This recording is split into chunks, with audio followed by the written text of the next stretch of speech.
Bonjour, bonsoir. Je sais que vous êtes très nombreux à Kolanda Bicho au travers votre chaîne, pour ne pas dire notre chaîne, Triomphe Média. Et puis désormais, vous Kolanda Bicho par rapport à numéro aucun Triomphe Média, vous allez appeler on a 4 profondeur 4 TV. Je sais que vous allez Mosika Penda, vous l'avez Kabiso en Australie, aux États-Unis, en France, au Brésil, vous comme la Kabiso Mingi. Dans le cadre de votre émission Tchamatoy, une émission où vous évitez le toujours par rapport à la parole de Dieu. Pourquoi tu le Tchamatoy? Tu comprends que la mokili lelo ba comment koluka koyoka. Mais biso tant que ba nzambe la Bible nous dit la foi vient de ce qu'on attend. Cela veut dire onde to koyoka yango ne memaka kondima na biso parce que ko bosa na te na Bible ya Marie azwa ka zemi kwa boto mobikisi à travers matoyi parce qu'il a écouté. Voilà pourquoi to kosenga dans l'émission vraiment ocha biso pena matoyi mais sans plus tarder na koyamba moko ya basali ya nzambe ya nkolo wazali parmi les puissants na kati ya commune ya Masina. Je vais beaucoup découvrir parce que vous êtes impatient pour l'année. Mais avant, il y a d'abord, vous avez d'abord la moto derrière la caméra, le prophète Marc Kolo, Azali, responsable du centre évangélique et prophétique, le choix de Dieu, Kaka toujours dans Massina. Je vais maman quoi ça l'ensemble. Par rapport à ce sujet, je suis très capital pour édifier, pour pécher un peu, moi coup de pouce par rapport à la foi, la profondeur 4. Mais habitez votre nanga motuna te parce que ngane motune kozala nga biyano e kozala yaye. Et si kozali avant na yamba na pesa mbote na sengi na vraiment au s'abonner masti au s'abonner vraiment na 4 chaîne. Au ceux qui au s'abonner qui la sengi na au partager parce que moninga pe a kozala posa azala édifier et kozala mala moningi pour na gloire ya kolo. Et sans plus tarder je m'en vais directement pour na yamba. Moko basala nzambe na kombo ya apôtre Cephas Mansudi, ya zali responsable ya église mission évangélique autobengi évangélique pour Christ autobengi mec. Nakie sans plus tarder ceux qui caméramen aza on komoko na ngana ya maye apôtre Cephas papa mbote na mbote tout ça c'est ngominge ko yamba awa na chaîne na biso Triomphe Média et puis juste na tu ko informer awa na sommaire na ngaki to kolanda biso pe awa na profondeur 4 ezali chaîne ya église boni nzoto eko kede malamu non qui bezali na je crois que ezali mbala liboso mais mbala suka te pour la émission mbala liboso mbala suka te. Mission merci beaucoup, mission va continuer. Le quoi tu te cobete le soleil à profondeur 4. Mais avant de bête un beau, moi mon songi. Papa, pourquoi mec? Pour la mon mission évangélique pour Christ. En réalité, na combo la mon apôtre. Normalement, faut la mission apostolique pour Christ. La mon c'est comme ça comme pour s'ingérer dans ma campagne évangéliste. Non. Mission évangélique pour Christ. C'est d'abord, c'est la mission. Nous sommes des missionnaires. Ok. On n'amène pas l'apostolat s'il n'y a pas d'évangélisation.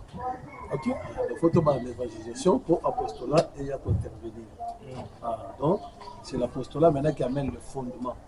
Mais l'évangélisation, il y a une raison de nous communiquer. Il y a la mission de Bisso Yangwana. Avant que l'apostolat ait joué un rôle dans Yango, et c'est d'abord évangéliser, to gagner milimo, baya et pas à Yesu. C'est à ce moment-là l'apostolat que ça la moussa nango et c'est qu'à la vie à Bananzambe. Parce que monsieur de qui parce que ce que vous allez prophète comme mission prophétique, ce que vous allez évangéliste évangélique, ce que vous allez pasteur pour dire bah moi évangélique, ce que vous allez apôtre apostolique. Mais et quand ça la m'appelle que non évangélique, au tcheno bat combo. Ce sont des histoires à corriger. Jésus n'est pas venu avec la mission apostolique. Jésus est venu avec la mission de gagner les âmes. C'est dans l'évangélisation. Donc il y a une mission évangélique pour atteindre cet objectif, gagner les âmes. C'est à ce moment-là que les apôtres pourront maintenant faire leur travail. Lorsque les apôtres partaient, ce n'est pas d'abord pour le fondement, c'est d'abord pour l'évangélisation. Évangéliser les âmes, après avoir gagné, c'est alors qu'il prendra le fondement de l'évangélisation. Dans Acte 2, verset 42. Il persévérait dans l'enseignement des apôtres. Cet enseignement est venu en deuxième position. D'abord, c'était l'évangélisation. Merci beaucoup, Bokoyoka. C'était l'évangélisation parce que tu vois, il y a un bilinga par rapport à thème parce que ah, tu as dit papa Fongoli et Psalio Mamalam. Papa, tu remets les solutions à profondeur 4. C'est comme si un secret. C'est quoi profondeur 4? Parce que Batuming Bako Balanga Bako Banga 4. Comment dire, bah magicien, bah chi refait 4 bah chiffres, on est à la magie. Pourquoi la profondeur 4? Bon, d'abord, le mot profondeur, nous tenions pour accoter la connaissance parfaite. faut qu'on en profondeur. Or, les écrits, on ne peut pas les comprendre partiellement. On peut comprendre likolo te. Yango na Paul aza koloba ke na pesi bino na miliki. Pour bozana na âge ya miliki. Des choses élémentaires. Mais des choses dures, c'est là où il y a la profondeur. Yango na stam to le dit 4, c'est facile à comprendre ça. Le chiffre 4, c'est un chiffre de stabilité. Okay. Mon équipe, il y a 4 makolo. Okay. Ceux qui ont 3 makolo, on va na terre. Mais ceux qui ont 4 makolo, on va na bien. On a rassuré. Moi, c'est ça qu'aujourd'hui, toujours remarqué qu'il y a plusieurs ministères qui ont 3 pieds. Vous voyez ça? Les ministères qui ont 4 pieds, ils sont rares. C'est pourquoi je vais intituler ça Profondeur 4, c'est à partir, il y a Elina et Élysée. Quand ils ont franchi les 4 étapes, Babani na Rama, Baké na Gilgal, Gilgal après Jéricho, 4 choses, 4 pieds d'Élie. Oh, c'est là qui a fait sa stabilité dans l'Élysée. Or, ce qui est Élysée, comment il y a la 4e dimension, qui peut-être a joué. Donc, mais il faut que profondeur pour hériter donc c'est ça la profondeur 4. Ce que papa n'a par rapport aux Zoloba, c'est comme si c'était trop spirituel. Profondeur 4, et comment ça n'a été qu'à ce ça, alors l'église est dans la milieu du village pour la société. Quel est l'impact vraiment de la profondeur 4 d'abord dans la société? Même peu politique, d'habitude, d'élection. Ok, même la politique, même la nation elle-même congolaise a besoin de la profondeur.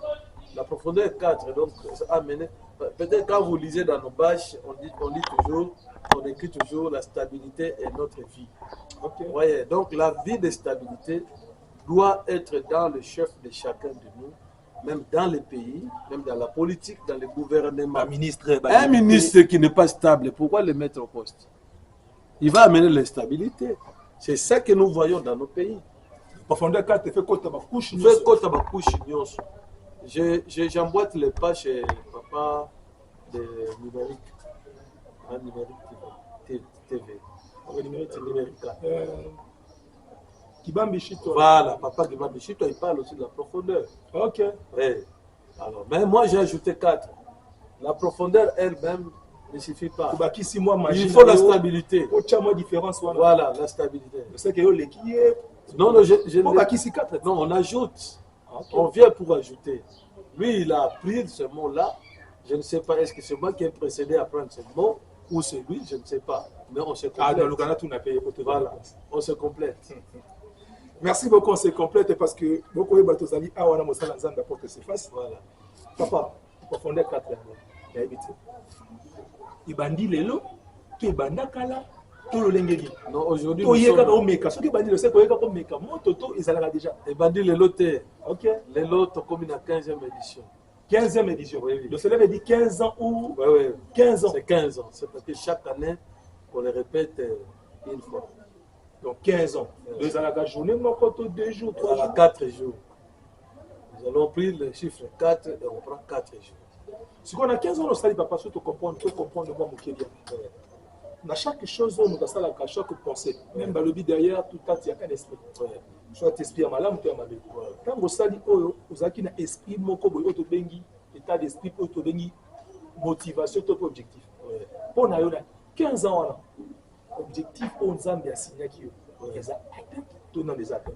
Ils ont atteint parce qu'aujourd'hui, je peux compter déjà dans les 42, 45 serviteurs de Dieu, déjà fondés dans l'enseignement. Oui, je peux me reposer et les laisser servir. Ils servent Dieu dans la profondeur parce qu'ils ont la connaissance que moi, j'ai inculquée dans leur tête. Ils ont la connaissance, maintenant, ils ont beaucoup comment va servir. Le serviteur a dit comment compliqué. Non, vous avez pas les miens. Comme ce petit cher, comme il faut détourner. Non, mais je le fais. Il y a des fois, je suis là, je le regarde, un mois, je ne prêche pas. Mais à Bouloubaté, il y a comme côté, parce que comme il va pas sauter. Quelqu'un qui entre dans la profondeur, c'est quelqu'un qui a une bonne conscience. La profondeur, c'est pas ça. Parce que quand tu plonges dans des eaux profondes et que tu ne sais pas nager, tu ne sortiras pas. tu vas te disparaître, tu vas te perdre. Mais quand tu entres dans les eaux profondes et que tu connais nager, tu sais nager, tu pourras bien nager et sortir de ces eaux profondes. C'est ce que je fais pour mes enfants. Je peux les laisser plonger parce que je sais qu'il ne va pas se perdre parce qu'il est bien fondé. Donc on diminue le risque. Donc on risque on diminue le risque au investir. Qui ne risque de rien. Mon cher Wana est beaucoup maillot. Il faut être mort benda na vanda. Pema, Lukanzan. On est l'encolo. À Pemio na mateya, il y a quelque chose à partager avec vous. Mais si on bali cher Wana, cher Gotikala, yole. Mais en réalité, par rapport à bonne foi, secret malgré ma cause ou la vie. Mais bonté na yo bon na lobité que aza parfait aza pe na ba défaut aza mutu mais au moins bonté na yo ezotika la moins stable kaka profondeur secret ya mwana to lolengeni to ezali maman aza pembeni to maman Rose non on a pesi pe mbote c'est kaza elle peut jouer aussi les rôles mais mon secret quand tu veux aimer quelqu'un tu oublies ses défauts tu reconnais ça mais en les oubliant et reconnaître ses points forts. Là, tu n'auras pas assez de problèmes. Mais sois apte ou souple de corriger les défauts. Par amour, avec beaucoup de défauts. Papa, il y a un risque, parce que tant que c'est invité, on peut comprendre. Oui.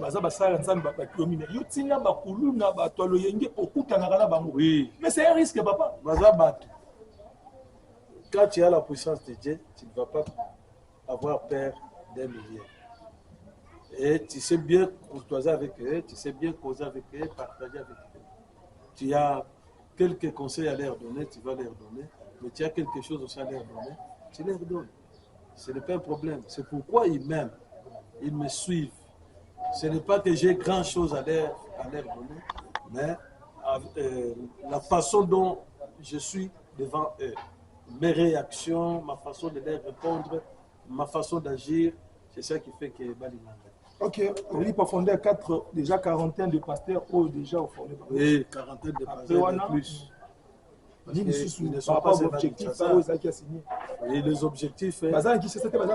Oui, ils sont au niveau des Kipouter, nous sommes en Angola, nous sommes dans les plateaux de Bateke, n'en parlons même pas, nous sommes là.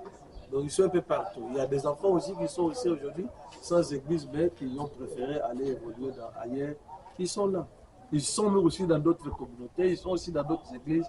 Alors, donc voilà, c'est comme ça que nous évoluons. Après, on a un objectif, nous ne pas 40 pasteurs, on a des investigations. Oui, objectif dans là. Est-ce que la vie pénale va toujours changer? Mais comment? Il y a des témoignages. Tu viendras à la profondeur 4, tu prendras peut-être quelques séquences de témoignages.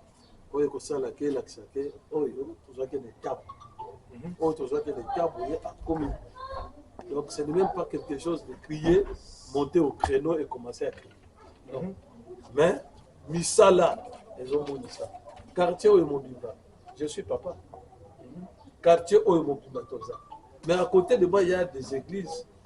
Les églises, là, nous collaborons très bien. Avec eux, ils me considèrent comme leur papa. La guerre est atée parce que... Non, il n'y a pas de guerre. Il n'y a pas de guerre. Il y a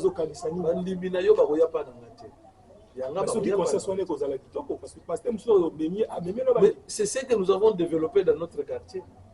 Okay. Ouais. Il y a des mamans Sephora, le prophétesse Sephora, Déborah, pardon. Et il y a le pasteur Élisée, il y a le pasteur Guillaume et Philippe Matala. Okay. Ils sont là. Le pasteur Katumba, ils sont là avec nous. Merci beaucoup. Toza Koko va toujours dans le cadre de l'émission Nabiso Toloba Kichamatoy. Et voir le Nabiso, la foi vient de ce qu'on attend. Évitez, Yoko Kanine. Batebele ba bungi na vie parce que ba yoka mabe. Je répète encore Marie azwaki zemi kana oyoka. Pe zema azwaki abote mutu pa pamba te. Zemi wana ekoza makamebele. J'aimerais justement au chapena matoy ozwa o eza ya motuya. Mais avant la côte asso na une espèce de moto moko mbote wa za péché. L'évangéliste Mathieu Mongo akolanda biso pe mbote sekozali na éviter ce cas à la madame vraiment na éviter na bonanga koloba. Vraiment, madame na ye na pesi mbote ba bisi na kazali marié madame na pesi mbote esika ozali ekozamala papa nanga 15 ans ya profondeur 4 o ezali 15e année na thème eleka ke beli mais ce que pour na tout autozala thème nini o pe no pesi bana nzamba kolia un mot sortira de sa bouche Un mot sortira de sa bouche. Dans les Nicolobani. Bon, Juste en une minute. Jésus-Christ a coupé un paralytique. Ok. Pendant qui na devant cette piscine pendant 38 ans. Mais l'ange, ils ont donné un mot d'ordre disant que si quand l'ange tombera dans l'eau, il agite l'eau. C'était aussi une parole, mais qui n'a rien fait à l'homme de 38 ans. Mais lorsque Jésus est venu, il lui a demandé si veux-tu être guéri. C'est un mot qui sort. Et l'homme dit, je n'ai personne.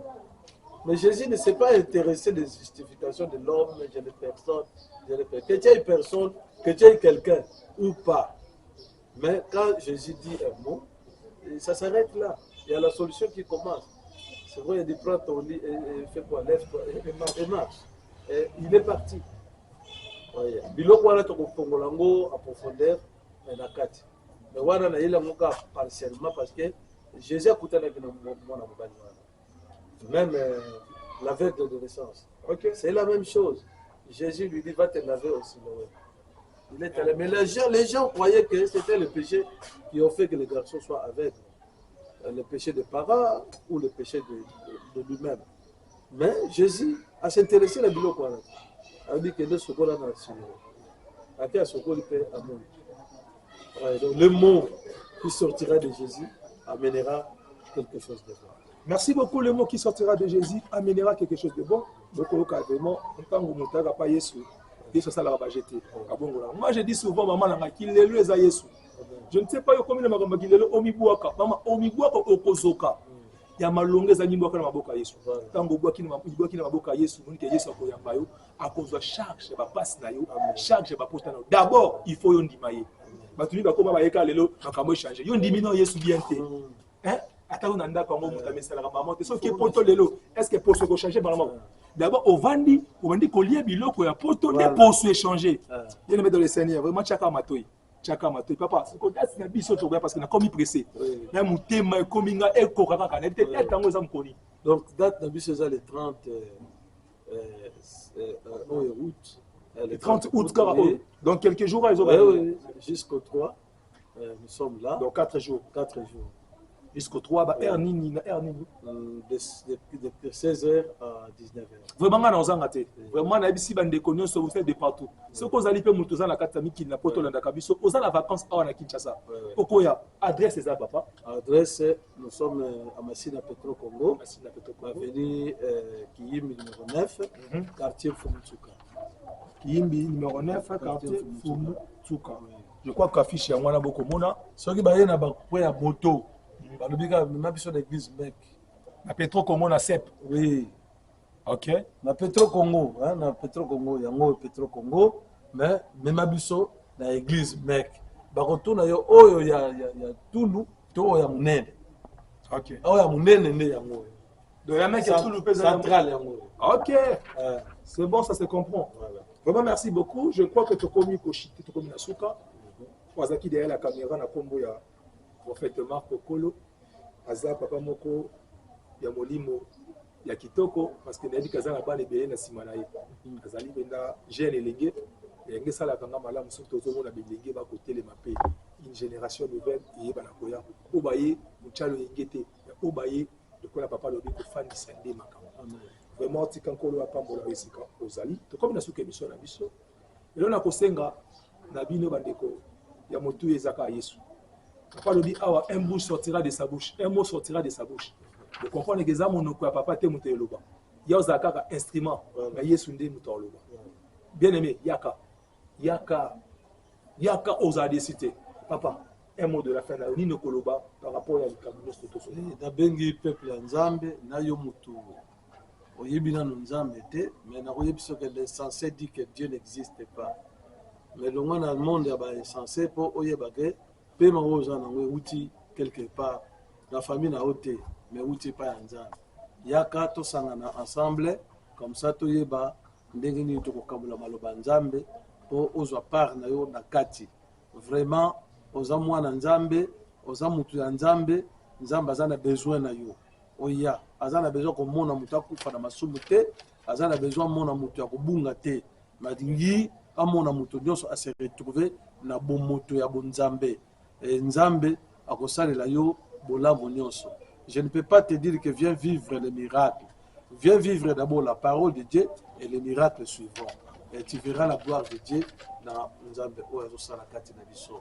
Alors pas moli moto nyonso oyo alandi biso pe oyo andimi koyela biso na kati ya communauté mec aya ko participer parce que ça la bato bauta ya Kikwit. OK, la délégation et bauta Kikwit délégation, donc c'est une grande action que mec organise une fois par an.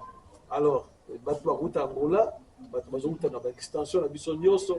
Donc tous les 4 jours nous sommes là en train d'écouter les mots qui sortent de Jésus à travers leur papa. Merci beaucoup papa, mais tu as arrivé comme quoi souka une minute. Tu l'as bien mis sur Chamatoy, tu vas avoir quoi au la seigneur a la caméra madame. Caméraman, je l'ai un gros plan. La ligne gérer d'abord na comme on a eu soza mon salan ensemble faut le de la mission vérité na mituna on entend. Oui, on va gérer. Au gérer la vérité. Papa, oza mutu, bien que bolingo na yo. 4 jours nyonso wana ya profondeur 4 côté ya yo moko to côté na baninga.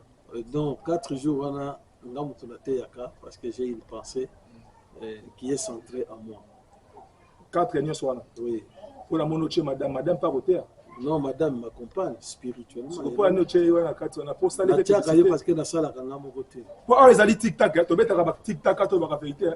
Donc 4 jours au yo moko dans une extension mo bono bana bater. Bana ba côté ya te ba yoka papa na bango. Monique oza mutu ya mo pe ki mutama BP zape très important. Motema mabe. Ah, toi face à la caméra, t'as la caméra. Oui, oui, motema, eza mabete. C'est comme ça que j'ai arrangé ça. Ozano mutu, na mutema mabete. Ola moza moza pe mutu. Une année, une fois, bana fuba yoka papa na baba. Merci beaucoup. T'as là toujours caméra. To suki wana, t'as là toujours caméra. Na mono komisi ba pasteur masina mingi.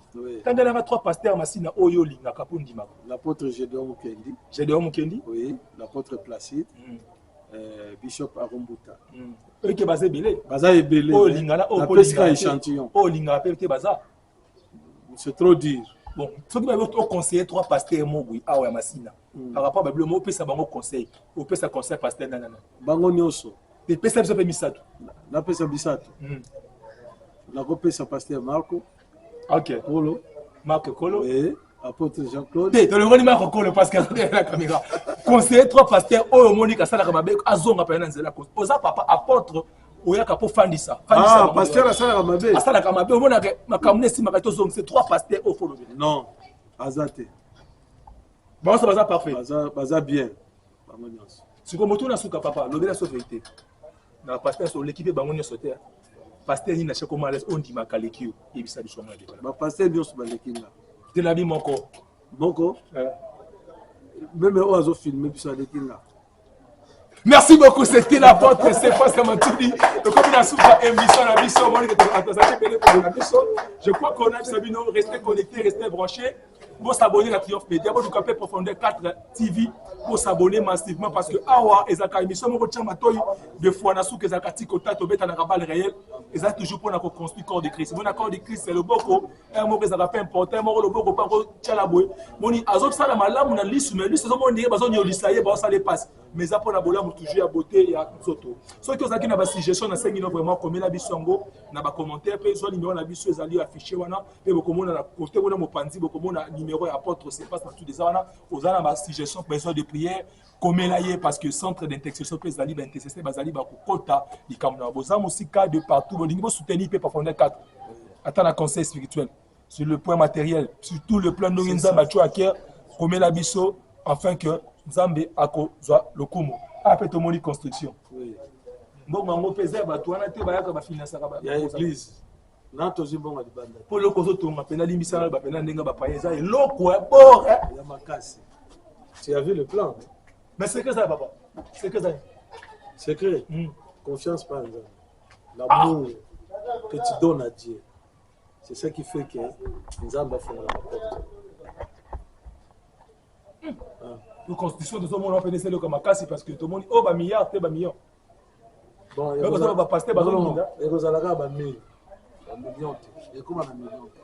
Merci beaucoup, on s'est dit au revoir, bye, ciao, t'écoutes un prochain numéro, prochainement, beaucoup toujours numéro pour la femme de la bino. Merci beaucoup.